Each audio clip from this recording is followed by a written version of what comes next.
3월 17일 오늘의 말씀은 마가복음 7장 1절에서 23절입니다. 바리새인들과 또 서기관 중 몇이 예루살렘에서 와서 예수께 모여들었다가 그의 제자 중 몇 사람이 부정한 손, 곧 씻지 아니한 손으로 떡 먹는 것을 보았더라. 바리새인들과 모든 유대인들은 장로들의 전통을 지키어 손을 잘 씻지 않고서는 음식을 먹지 아니하며 또 시장에서 돌아와서도 물을 뿌리지 않고서는 먹지 아니하며 그 외에도 여러 가지를 지키어 오는 것이 있으니 잔과 주발과 녹그릇을 씻음이러라. 이에 바리새인들과 서기관들이 예수께 묻되 어찌하여 당신의 제자들은 장로들의 전통을 준행하지 아니하고 부정한 손으로 떡을 먹나이까? 이르시되 이사야가 너희 외식하는 자에 대하여 잘 예언하였도다. 기록하였으되 이 백성이 입술로는 나를 공경하되 마음은 내게서 멀도다. 사람의 계명으로 교훈을 삼아 가르치니 나를 헛되이 경배하는도다 하였느니라. 너희가 하나님의 계명은 버리고 사람의 전통을 지키느니라. 또 이르시되 너희가 너희 전통을 지키려고 하나님의 계명을 잘 저버리는도다. 모세는 내 부모를 공경하라 하고 또 아버지나 어머니를 모욕하는 자는 죽임을 당하리라 하였거늘 너희는 이르되 사람이 아버지에게나 어머니에게나 말하기를 내가 드려 유익하게 할 것이 고르반 곧 하나님께 드림이 되었다고 하기만 하면 그만이라 하고 자기 아버지나 어머니에게 다시 아무것도 하여 드리기를 허락하지 아니하여 너희가 전한 전통으로 하나님의 말씀을 폐하며 또 이 같은 일을 많이 행하느니라 하시고 무리를 다시 불러 이르시되 너희는 다 내 말을 듣고 깨달으라.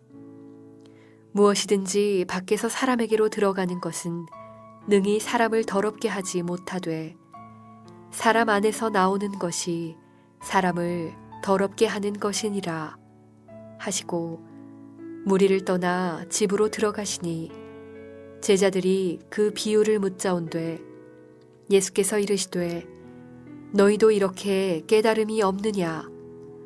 무엇이든지 밖에서 들어가는 것이 능히 사람을 더럽게 하지 못함을 알지 못하느냐? 이는 마음으로 들어가지 아니하고 배로 들어가 뒤로 나감이라. 이러므로 모든 음식물을 깨끗하다 하시니라. 또 이르시되 사람에게서 나오는 그것이 사람을 더럽게 하느니라.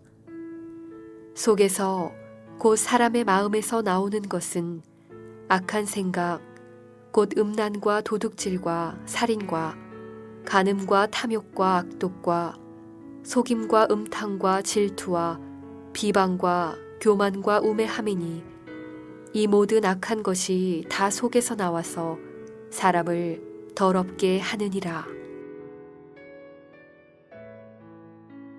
지금까지 우리가 마가복음을 쭉 읽으면서 관찰할 수 있었던 것 중에 굉장히 중요한 것이 예수님의 사역이 두 가지 방향에서 진행되고 있다 하는 것을 볼 수 있었습니다. 이러한 관점을 가지고 성경을 읽다 보면 또 굉장히 재미있게 성경에 접근하고 또 성경이 말씀하시고자 하는 그러한 또 다른 측면을 발견할 수 있는데요.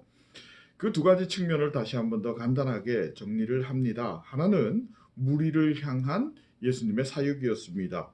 이들에게는 예수님께서 굉장히 긍휼한 마음을 가지시고 끊임없이 하나님의 나라 그리고 예수님이 가지고 있는 그 하나님의 샬롬, 행복을 경험하게 하십니다. 그래서 치유를 통해서 경험하게 하시고 또 귀신을 쫓아내는 그러한 과정을 통해서 경험하게 하시고 또한 그 들판에서 음식을 배불리 먹게 하는 것으로 또한 예수님은 그들에게 하나님 나라, 즉 천국 잔치를 경험하게 하십니다. 그리고 두 번째는 이제 제자들을 향한 그 예수님의 사역 방향인데요. 이들에게는 하나님 나라를 세워서 그리고 그것을 확장시키는 사람으로 하나님께서 훈련시키는 것으로 지금 사역 방향을 잡고 계신다 하는 것을 알 수가 있습니다. 그래서 때로는 조금 혹독하게 여겨질 만큼 그러한 사역들을 그 훈련들을 보여주고 계시는데 그 중에서 하나가 이제 호수 위에서 제자들을 홀로 두시면서 폭풍을 만나게 하신다든지 하는 그러한 내용들이지요. 그런데 이제 오늘 우리 본문을 보면 이러한 무리와 제자들 외에 또 한 그룹이 등장하는 것을 알 수가 있습니다. 그 바로 예수님에 대항하는 방해 세력인데요. 성경은 예루살렘에서 오는 사람들이라고 표현하고 있습니다. 이들은 돈과 권력을 가진 사람들입니다. 당시 이들의 권력은 정치적인 권력이자 또한 종교적 권력을 의미하는데 정치가 당시 성경, 즉 요즘의 구약을 바탕으로 해서 즉 모세 그 중에서도 모세 오경이지요. 그것을 바탕으로 해서 이루어지고 있었기 때문에 그 이들의 구약 해석과 이들이 만든 모든 그러한 지침들은 법이 되었고 그리고 선악을 판단할 기준이 되어 버립니다. 오늘 우리 마가복음은 이들은 무리도 아니고 제자도 아닌 그러한 제3의 그룹으로 이렇게 표현을 하면서 이들은 말씀을 소유하고 있었고 삶을 지배하는 사람으로 표현하고 있습니다. 이 예루살렘에서 온 사람들이라는 이들과 예수님과의 그 갈등 장면이 아주 구체적으로 오늘 본문에서 이제 처음 등장을 하게 됩니다. 이 예루살렘에서 온 사람들, 예수님을 굉장히 경계하고 예수님에게서 굉장한 뭐라 그럴까요? 충격 같은 것들을 받고 또 위협을 느끼는 그러한 사람들이었습니다. 이들이 와서 예수님의 제자들을 보니까 그 제자들이 율법에 따라서 행동하지 않고 부정한 행동들을 하는 겁니다. 구체적으로 뭐 음식을 손을 씻지 않고 먹었다 그렇게 되어 있습니다. 그래서 그 사실을 가지고 이제 예수님께 따졌던 것입니다. 왜 당신의 제자들은 율법을 지키지 않습니까? 이 말은 그저 종교적인 범위를 벗어나서 이렇게 정치적인 범위까지도 이해될 수 있는 그러한 말입니다. 왜 법을 어깁니까? 라고 말씀하는 거지요. 왜 말씀 지키지 않습니까? 그러는데 여러분 사실은 그 당시 율법은 모세가 시내산에서 받았던 모세 오경의 율법과는 조금 차이를 보이고 있었습니다. 이제 그도 그럴 것이 시대가 변화했기 때문입니다. 문명도 분명히 발전합니다. 그리고 이스라엘 역사 안에 포로라고 하는 그 시기는 역사의 단절을 가지고 왔습니다. 뿐만 아니고 포로 이후에 지금까지 예수님 당시까지지요.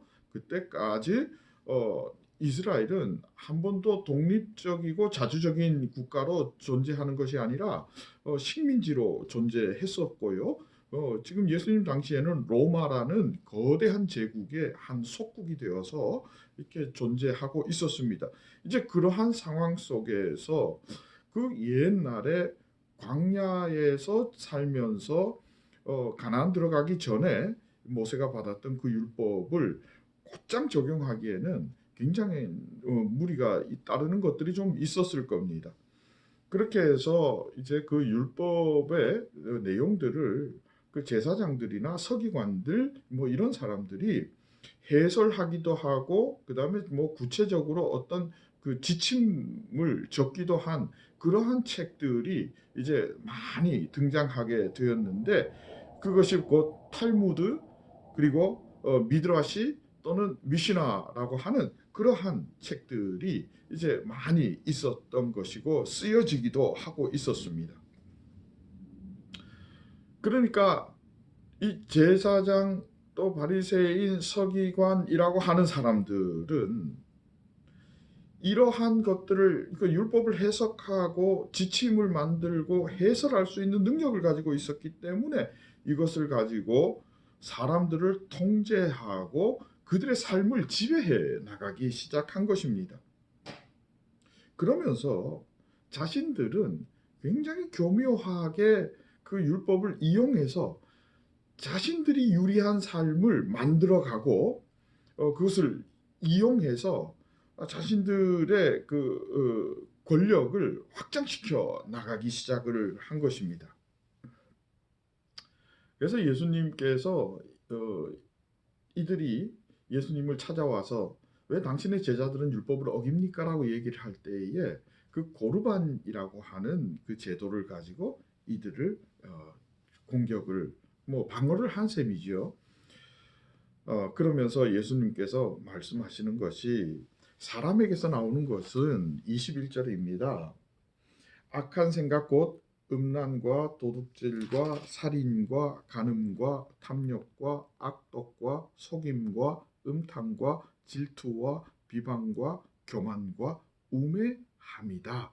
이 모든 악한 것이 다 속에서 나와서 사람을 더럽게 한다. 라고 말씀하시면서 율법을 가지고 사람을 지배하고 통제하는 그것이 진짜 하나님이 말씀하시는 율법이냐 하고 말씀하시는 겁니다. 이것은 에덴의 사람이 아닙니다. 하나님이 창조한 그런 사람의 모습이 절대 아닙니다. 하나님이 창조한 사람의 모습은 성경이 우리의 삶을 지배하도록 성경 앞에 겸손한 사람이지요.